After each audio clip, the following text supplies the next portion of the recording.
The title of tonight's lecture is Hidden Agendas, because that's exactly what this is about. It's about hidden agendas.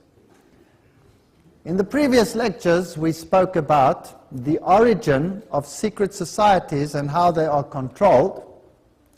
And we saw that they originate from Babylon, which gave rise to Kabbalism and also to Islamic secret societies, the Ismailis, the Qarmatites, the Fatimites, the Druzes, and the Assassins, which we haven't dealt with as such. Out of Kabbalism eventually came Gnosticism, which replaces Jesus Christ with a universal Messiah, who today is called the Cosmic Christ. And this Cosmic Christ has none of the attributes of the Jesus Christ of the Bible, but in order to make him acceptable to the world, everybody will have to accept him. That means Jesus Christ, even amongst Christians, will have to be brought lower to a level of this Cosmic Christ to accommodate all others who want to be his equal. According to Eliphas Levi, Gnosticism was founded by Simon Magus, who was a sorcerer and put on a cloak of Christianity. He was the one who had himself baptized, but he was rebuked by Peter for wanting to buy the Holy Spirit. So a cloak of Christianity covered Gnosticism. Out of this philosophy, eventually it became formalized, and the Knights Templars, within a large religious system, were the harborers of the ancient philosophy.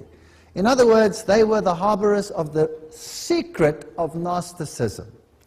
They had very close ties with the Islamic societies, and eventually we saw that the Knights Templars were suppressed by the King of France. Many of them escaped, however, to Spain, where the king in Spain gave them his protection, and they flourished further, and their rites and rituals and degrees were perpetuated in subsequent organizations. So the Templars never really died, other than in name. The Templar secret knowledge was kept alive in an inner circle in Rosicrucianism and overseen by the Jesuit order. The Jesuit order then created Freemasonry, as we saw on Sunday, and Freemasonry is the so-called Protestant arm, if you like, although it's not only a Protestant arm, it is an international arm to bring about those changes which are necessary to set up this dark kingdom. So tonight we're going to have a look at Freemasonry and look behind the scenes as to what it really entails. Because most Freemasons, like in all secret societies, are fully unaware of what happens behind the scenes. You will remember that Gary H. Carr, in his work En Route to Global Occupation, gave a very similar expose. He also takes it through Kabbalism, Gnosticism to the Knights Templars. Then he misses out on the Jesuit connection, which is the military powerful arm controlling all these things. And he has Freemasonry control Marxism, American European secret political societies, international banking elite, and then, scarily, the World Council of Churches. Now, this is not me saying this is this man, and he is no small fish. And theosophical societies, together with many cults, then constitute what is known as the New Age movement. And the New Age movement is much larger than what we believe just to be a few esoterics doing their thing. It culminates in an entire system which is to unite the entire world, and the World Council of Churches will play a very prominent role in this mechanism. So it's very important that we know what Freemasonry stands for. The outer shell of Freemasonry proposes to sell whatever religion is prominent in that area. So, for example, if you're living in a Muslim country and you belong to Freemasonry, then the religion that is propagated at the level of the people and at the lower level of Freemasonry will be Islam. If you are living in a Jewish environment, then of course the religion will be Judaism. If you are living in a Christian environment, then the Bible will be the central book in a lodge, and as far as the lower echelon of the members is concerned, Christianity will be the basis for the movement. But in actual fact, if it is controlled by another power inside, then the picture can be totally different. بسم الله الرحمن الرحيم.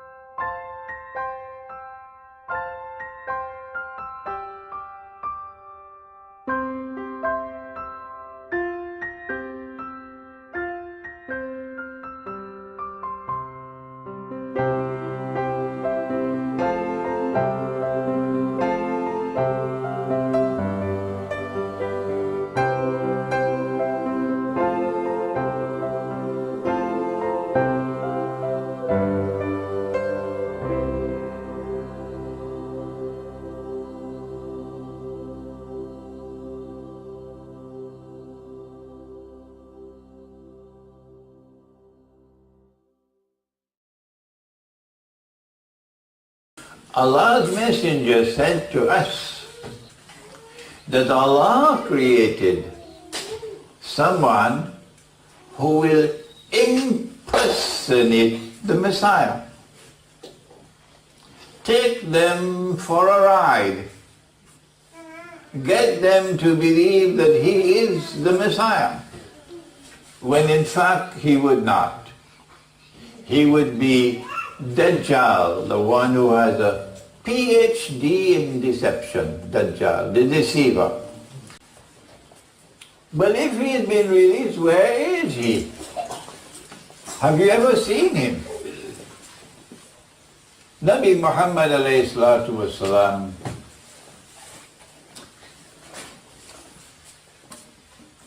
one day he meets one of his companions who comes to him.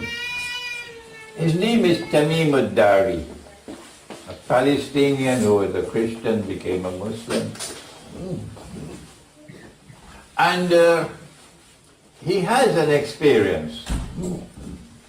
Is it an actual experience, or is it a dream, or is it a vision? That's for you to decide. And he narrates to the Prophet ﷺ this experience, and it is in Sahih Muslim. It's known as the Hadith of Tamim ad-Dari. He said that he and some of his companions went on board a ship. And ships normally travel in water, don't they? In water. So if you're in the Arab world, and you're traveling in water, he traveled for a whole month before they came to land. So it wouldn't be the Red Sea. Huh? It wouldn't be the Red Sea. It would have to be the Mediterranean Sea. It wouldn't be on that side of the Arabian Peninsula, where the Persian Gulf or the Arab Gulf is, because we are here. So they travel for a whole month. A storm comes and blows the ship, until finally they reach to land, and it's an island. Don't ask me how they knew it was an island, because I don't know. When they got on shore, they are confronted by a hairy beast or creature with so much hair they could not tell which side is head and which side is tail. So there is in this island that which conceals its true identity. And then this hairy beast began to speak to them, and to inform them that I am Jassasa. Now, you can, if you have scholarship in the Arabic language, you can take out your sword and you can start to cut and weave and so on about what is the origin of this word. But I don't want to get into any stick fight or sword fight. I take the meaning which is plain and simple and clear in front of me. Jassasa, just spy. So this is an island which has expertise in espionage and spying. And Jassasa says to them, pointing in the direction of, I believe there is a hadith which describes it as a monastery lying in ruins.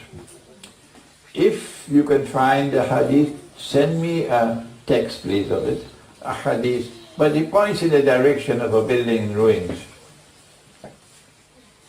And now I'm quoting from Surah Al-Mursalah. And Allah says, Intaliku, proceed. Yani proceed in the historical process. Ila zillin, to a shadow. A shadow will come upon the world. And that shadow will be there for a long, long, long, long time before the sunlight will come again. And if you have eyes and you can't see, you won't be recognizing that this is a shadow. And you would not long for the day when the sunlight will come again. Intaliko ila zillin li salasi shu'ab. The shadow will manifest itself in 3 parts or 3 stages. Which shadow is it? My ta'wil, and again you must not accept it unless you are convinced. No, I'll be disappointed in you. Is that Allah in this Quran, in this ayah of the Quran, is referring to the 3 stages of Dajjal's mission on earth before he appears in our world of space and time. But you do not have to accept my opinion. If you find something else which convinces you, by all means, do please reject my view. Stop this nonsense fighting amongst yourselves over peanuts. If you want to identify yourself with this sect and to call that one kafir and to fight with each other, please don't be my student. Go find somebody else. I want serious students. And I want students who will seek to unite the believers, not divide them. It is the Quran, and the Quran is not a dead book. It's a living book. And it examines you when you sit down with it.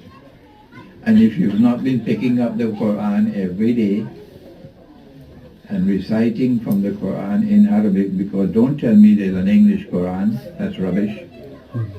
The Quran cannot be translated.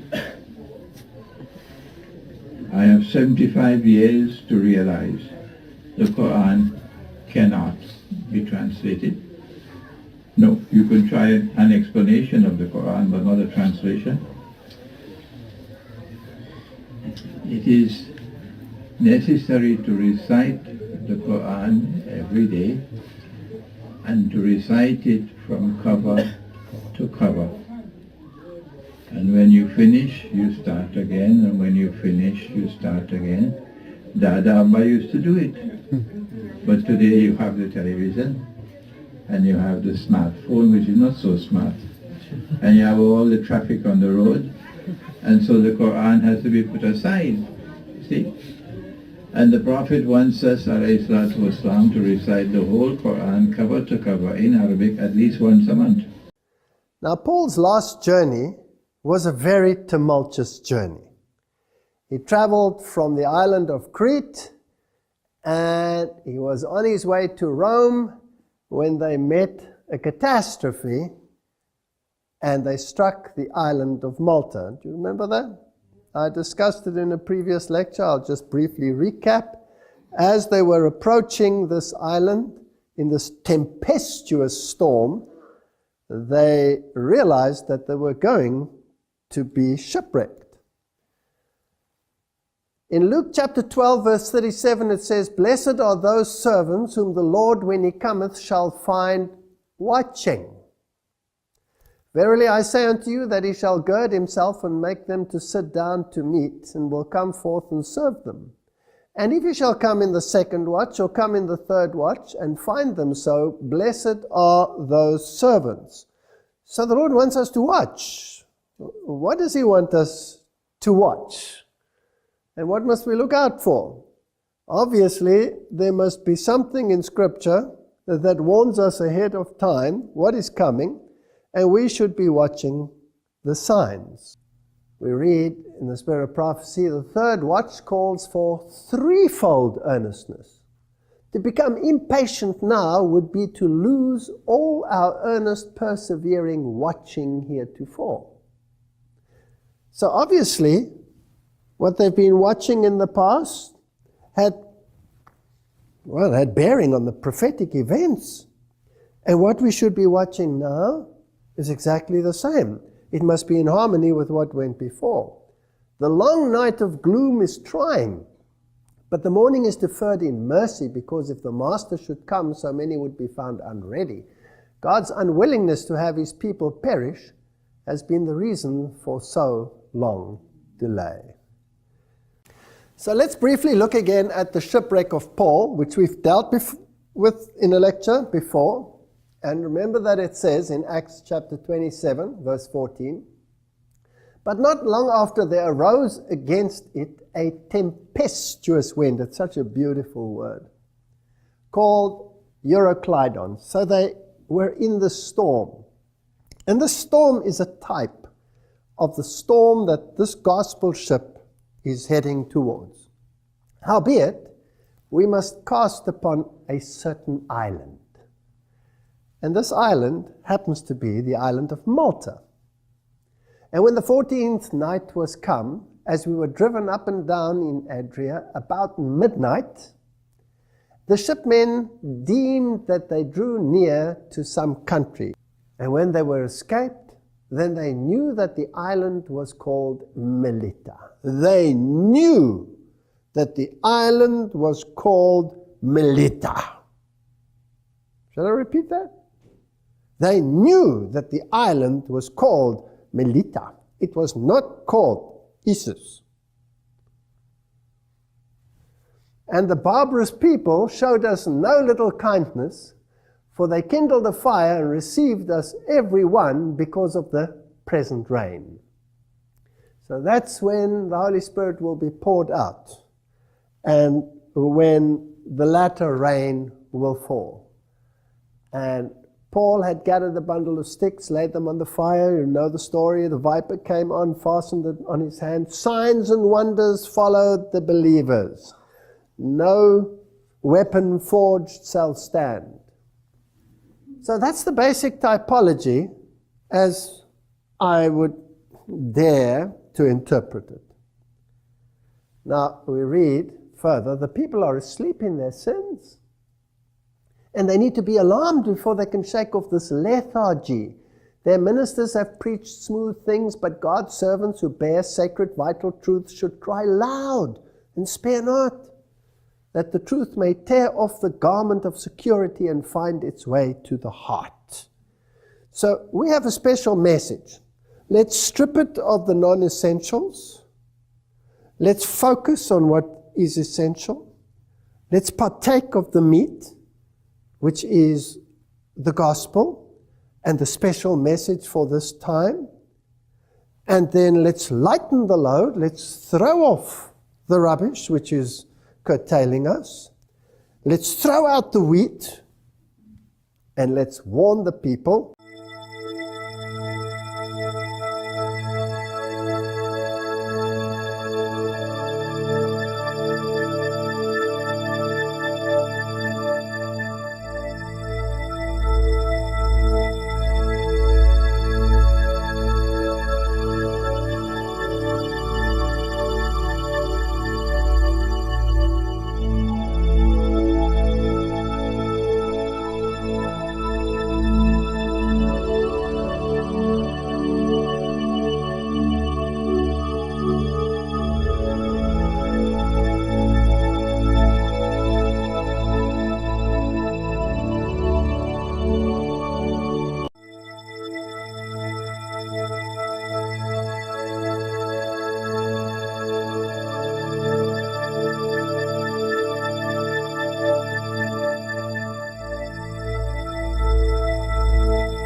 The islands of the Republic of Malta lie in the heart of the Mediterranean, the sea between the lands, where some of the world's earliest civilizations originated.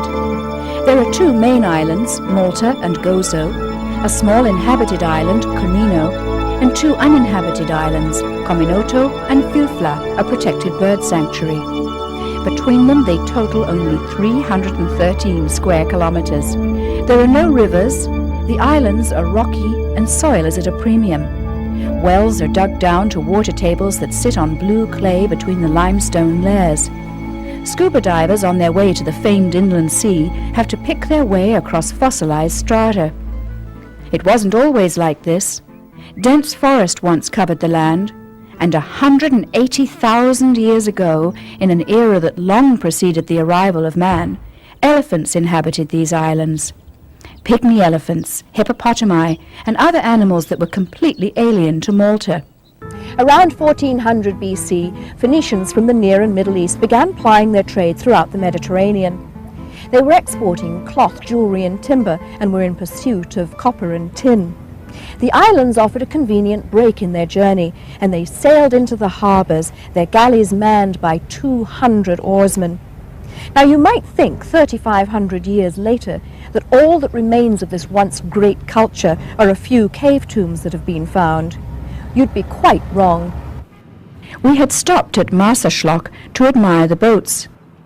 Wherever you find a harbour or an open stretch of water, you'll also find two brightly coloured eyes that stare at you from the bows of the small fishing boats.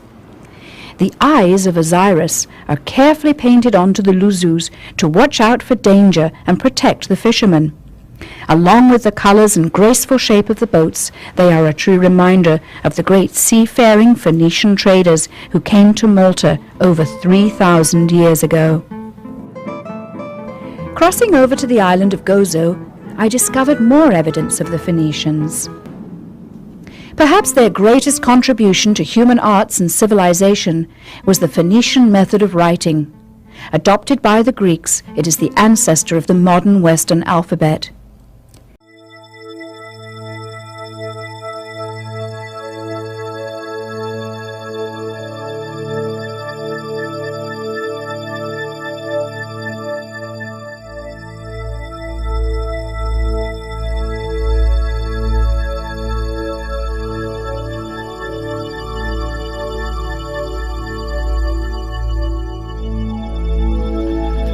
I wrote my book Jerusalem in the Quran, and much of today's lecture is there in that book, Jerusalem in the Quran, 15 years ago. And in that book I argued, if he is to successfully pursue the mission of impersonating the true Messiah and convincing the Israelite people that he is indeed the true Messiah, he will have to do a number of things that all appear to be impossible. Every single one of them appears to be impossible. How will he do it? Then he refers to Carroll Quigley, who was the Jesuit schoolmaster, if you like, of American presidents from Georgetown University. He was Bill Clinton's favorite professor at Georgetown, and he boldly admitted in his Tragedy and Hope that the multitudes were already under the control of a small but powerful group bent on world domination. And Quigley himself was part of that group. Basics. A small group is in control of what's happening in the world, and he is part of that group. So he's basically telling us the Jesuits are in control of the world because he himself is a Jesuit. That's what he's saying. So if I look at the news and I look at the Middle East and I look at the war on terror and all the issues that revolve around it and the economic collapse and all of these fearful things coming upon the world and catastrophes, then, according to this, someone behind the scenes is in control. Now, let's have a look at some false flags. The media tells us who's in control and who is the troublemaker. It's the terrorists in the Middle East. Who's ever been to the Middle East?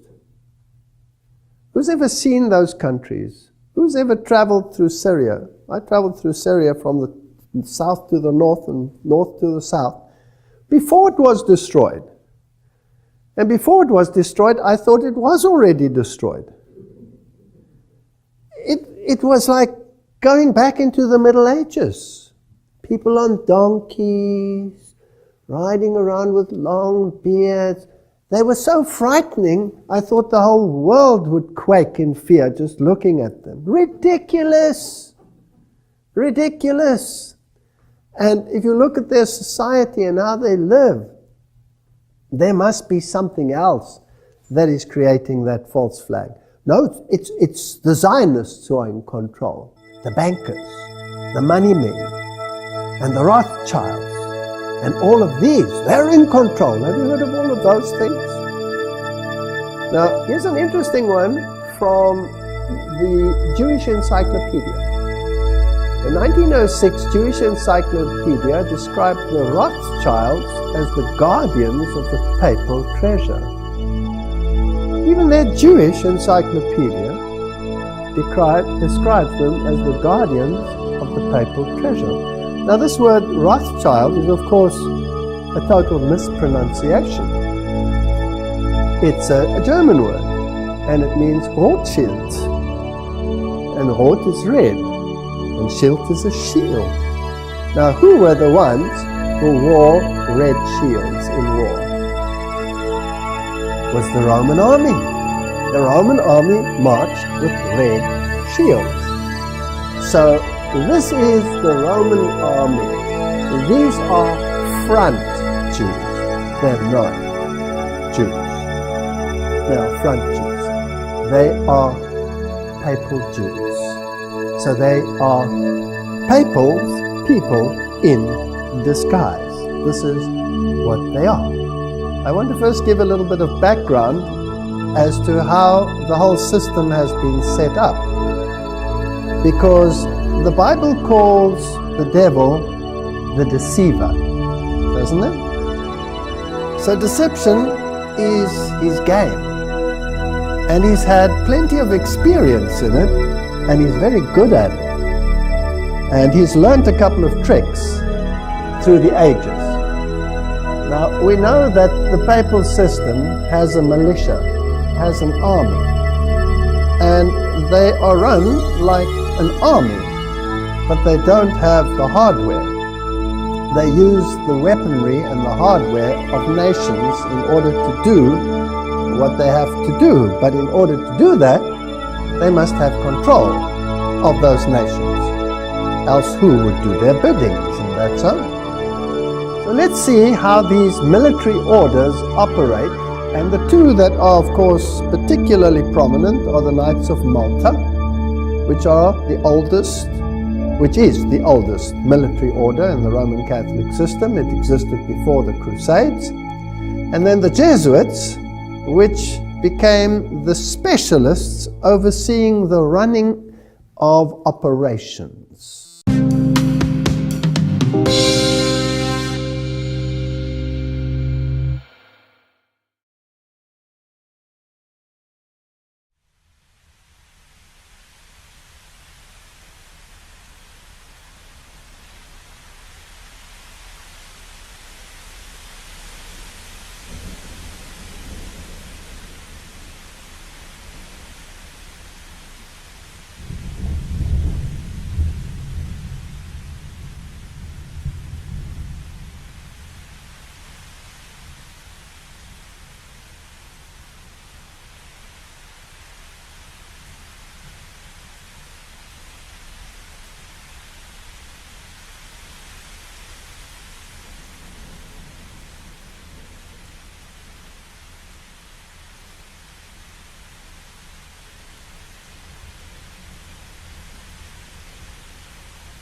September 24th, His Holiness Pope Francis will visit us here at the United States Capitol. That day, His Holiness will be the first Pope in our history to address a joint session of Congress. We're humbled that the Holy Father has accepted our invitation and certainly look forward to receiving his message on behalf of the American people.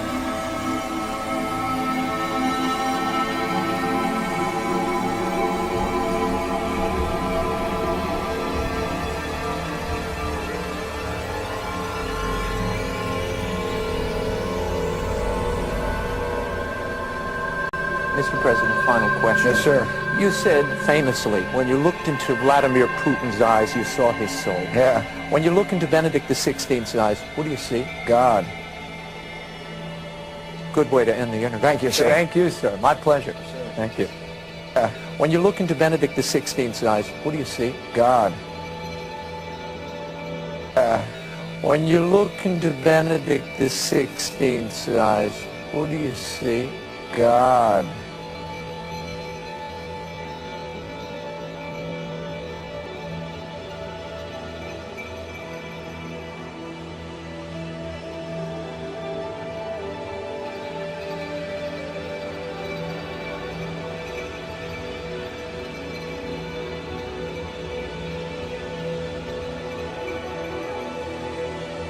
On a happier note, a bit of good news.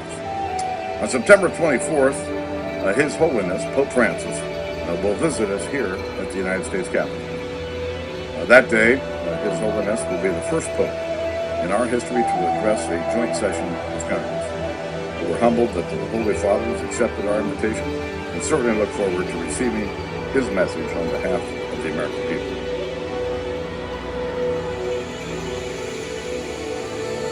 We meet here at a moment of testing for Europe and the United States, and for the international order that we have worked for generations to build. The end of these two wars affords us an opportunity that allows us to refocus our intelligence and military assets and resources to other parts of the world where they are needed, where we face new challenges.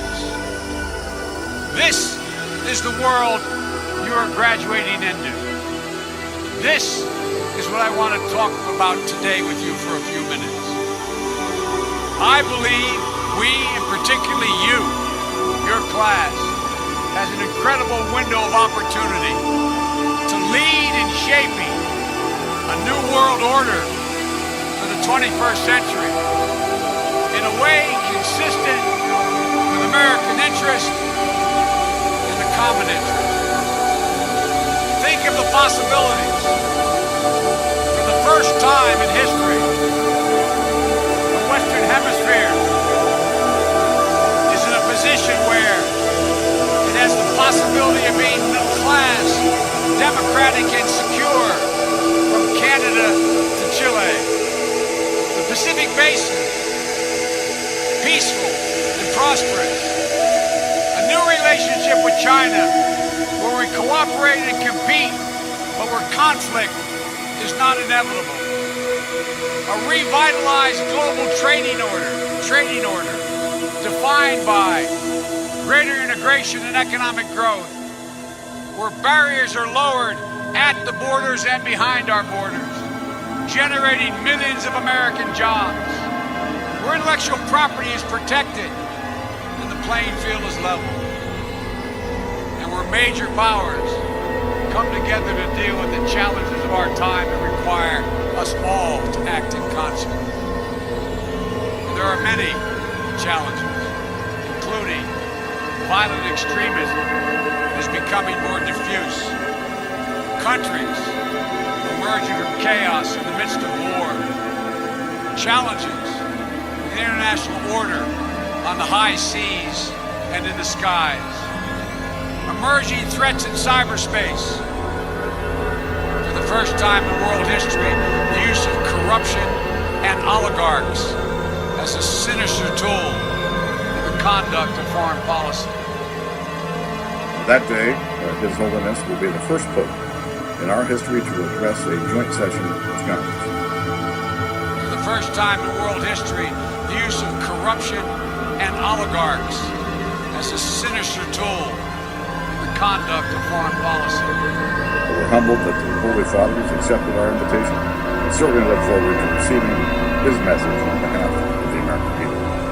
Countries emerging from chaos in the midst of war, challenges in the international order on the high seas and in the skies.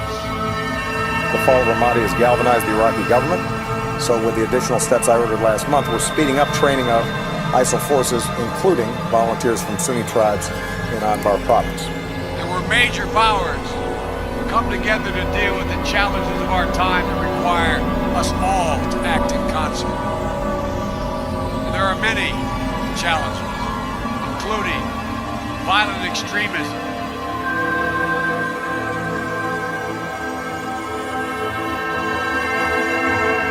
We did not claim or annex Iraq's territory. We did not grab its resources for our own gain. Instead, we ended our war and left Iraq to its people in a fully sovereign Iraqi state that can make decisions about its own future.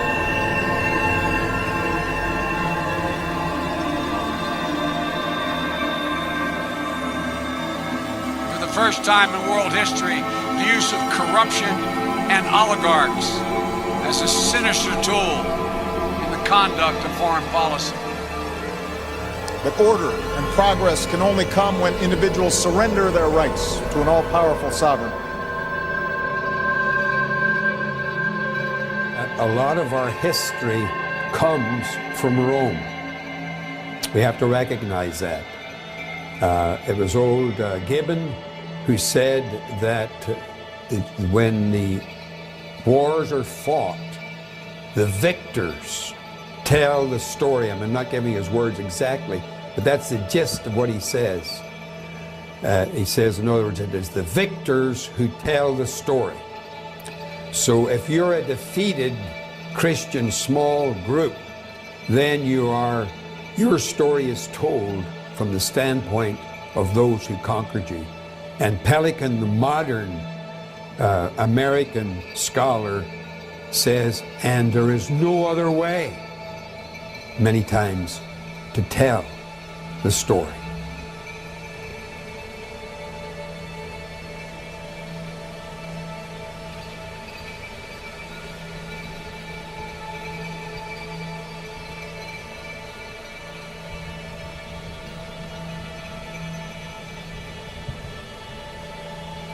In the book of Revelation, they saw the picture of Rome's apostasy, presented as an unfaithful woman, sitting atop a seven-headed beast.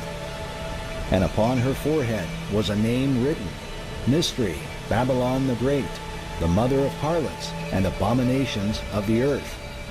And I saw the woman drunken with the blood of the saints and with the blood of the martyrs of Jesus.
The keys to theosophy. She lists three main goals of theosophy. Firstly, the universal brotherhood of humanity without distinction of race, color, or creed. Secondly, to promote the study of the world's religions. And thirdly, to investigate the hidden mysteries of nature. Theosophy is the first major New Age group, and they are largely responsible for many of the New Age beliefs, including the belief that Jesus represented the sun god.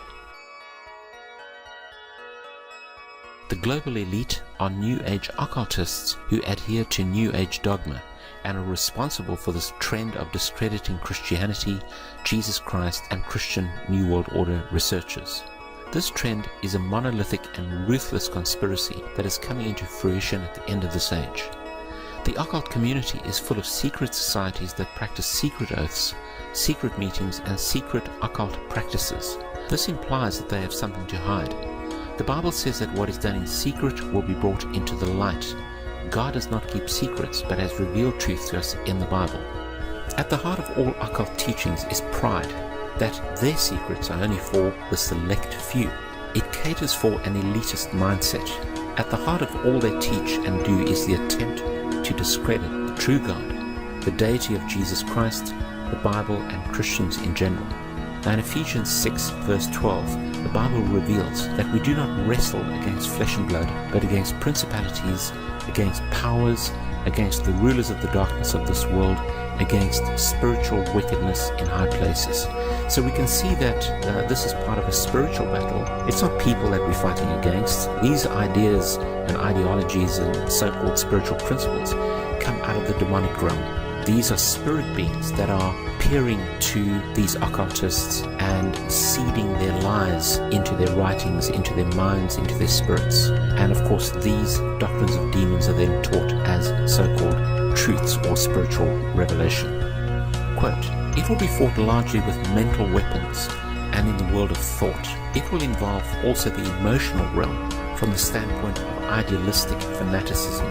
This inherent fanaticism will fight against the appearance of the coming world religion and the spread of esotericism.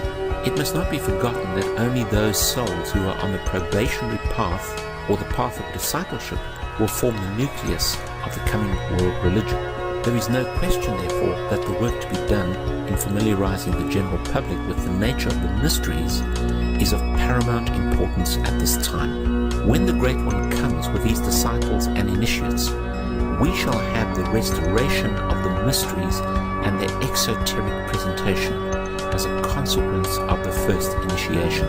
Now from these doctrines we can see that the stated objective of these occultists is to indoctrinate the public with their esoteric religious ideas and to externalize their occult teachings in humanity with the ultimate realization of a new world order that is devoid of what they call the negative influences of traditional Christianity. By this, they mean that Christians who claim that salvation can be found through Jesus Christ alone and only through Christianity, and that the Bible is the source of absolute truth, these people, they say, are divisive, narrow-minded, bigoted, fundamentalist, idealistic fanatics who are hindering the spiritual evolution of humanity.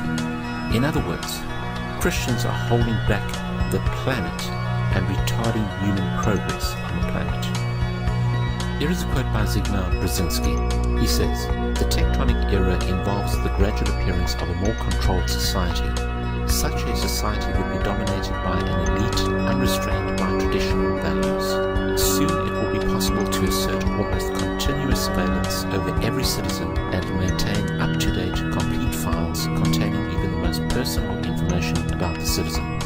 Horus is one of the oldest and most significant deities in ancient Egyptian religion.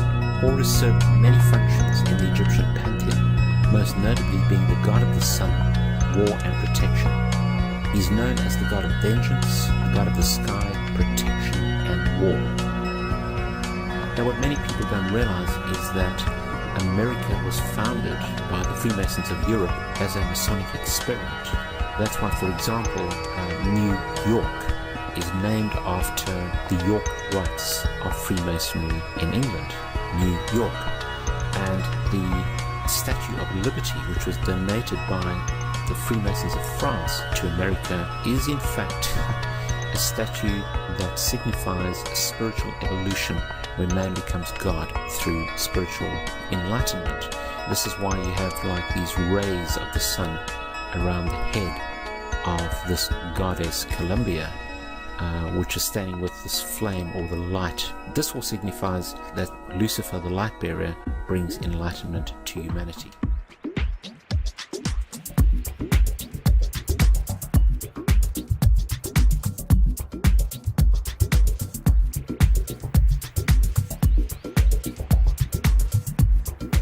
The advance of industry and technology outpace our ability to resolve our differences peacefully.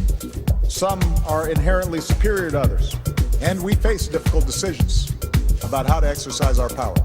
And in a world of challenges that are increasingly global, all of us have an interest in nations